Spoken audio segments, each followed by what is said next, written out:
Lalu apakah dengan memasukkan ke barak TNI ini bisa menjadi solusi untuk mengatasi siswa nakal? Untuk membahasnya sudah hadir bersama kami, ada Bapak Lalu Hadrian Irvani, selaku Wakil Ketua Komisi 10 DPR yang sudah bergabung melalui sambungan Zoom. Kemudian Bapak Dedi Ar-Rahim, Wali Kota Bogor yang juga sudah bergabung bersama kami melalui sambungan Zoom. Kemudian ada Ibu Joyce Manurung, psikolog anak, Fitria Hayati Nufus, Kepala SMK Bina Karya 2 Karawang, dan juga Bapak Ubaid Matraji, selaku Koordinator Nasional JPPI. Selamat malam Bapak dan Ibu. Selamat malam Mbak Dia. Selamat malam. Baik, saya akan ke Pak Lalu terlebih dahulu. Pak Lalu, dari DPR sendiri melihat isu ini seperti apa, Pak Lalu? Baik, Mbak Diandra. Jadi yang pertama, kalau kita melihat niatan dari Kang Deddy Mulyadi ini kan sebenarnya bagus. Niatannya adalah ingin menciptakan generasi unggul yang berakhlakul karimah lah, kira-kira begitu. Nah, itu niatannya. Tetapi dalam pelaksanaannya tentu tidak semudah yang kita bayangkan. Ya, tentu banyak hal yang harus dipikirkan. Oleh sebab itu kami mengusulkan agar sebelum kebijakan ini dilaksanakan, maka tentu harus dikaji terlebih dahulu. Pertama, yang disebut dengan anak nakal itu seperti apa? Nakalnya ini kategorinya seperti apa? Apakah nakal karena geng motor saja? Apakah nakal karena tawuran? Apakah nakal karena narkoba? Apakah nakal karena judi online? Nah, ini kan kategori nakal ini juga perlu dijelaskan.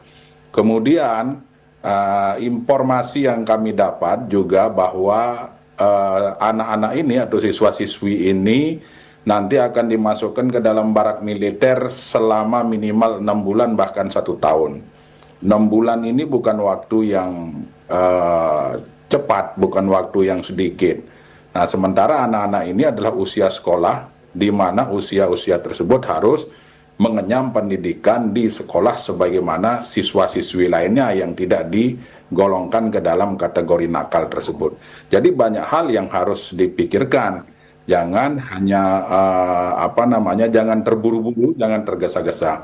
Walaupun pembinaan maupun tanggung jawab SMA itu ada di pemerintah provinsi, tentu kami berharap adanya koordinasi dan komunikasi, konsultasi dengan Kementerian Pendidikan Dasar dan Menengah dalam hal ini sebagai lembaga atau kementerian yang bertanggung jawab terhadap pendidikan termasuk SMA. Jadi kalau niatannya bagus ya tentu kita dukung, tetapi seperti hal yang saya sampaikan tadi, tidak usah terburu-buru, dikaji dan ditelaah kembali, libatkan semua pemangku pendidikan, libatkan orang tua, libatkan pihak sekolah, libatkan Kementerian Pendidikan Dasar dan Menengah. Kalau nanti dari komunikasi dan konsultasi ini ternyata menemukan formula yang tepat, katakanlah untuk bela negara, apalagi wajib militer misalnya disampaikan, saya rasa wajib militer itu kurang cocok untuk kebijakan ini. Kalau bela negara oke lah.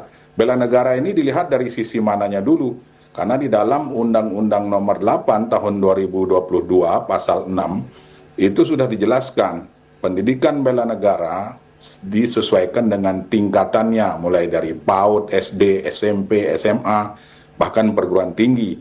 Nah, di situ sudah jelas tentu materi di PAUD, di SD, SMP, SMA ini kan berbeda-beda. Nah, oleh sebab itu harus jelas dulu ini arahnya kemana, kemudian kurikulumnya seperti apa, kan perlu dipikirkan juga. Sehingga usul kami adalah, ya.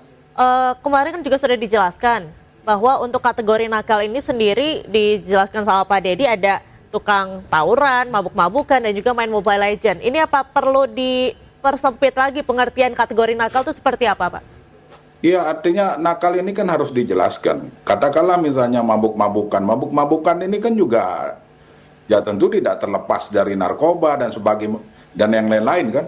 Artinya treatmentnya juga beda-beda. Nggak bisa kita treatment orang yang suka tawuran disamain dengan yang narkoba. Begitu juga dengan judi online. Jadi banyak hal lah yang perlu kita diskusikan, perlu kita cari formula yang terbaik sebelum kebijakan ini betul-betul dilaksanakan. Betul kata Pak Sukmi Dasko tadi bahwa masing-masing daerah memiliki karakteristik dan pendekatan yang berbeda-beda. Nah, kalau misalnya di Jawa Barat sudah sedarurat itu, ya silahkan dilaksanakan, tetapi ya kembali lagi konsultasikan dengan baik agar program ini bisa berjalan dengan baik. Demikian, Mbak Dian.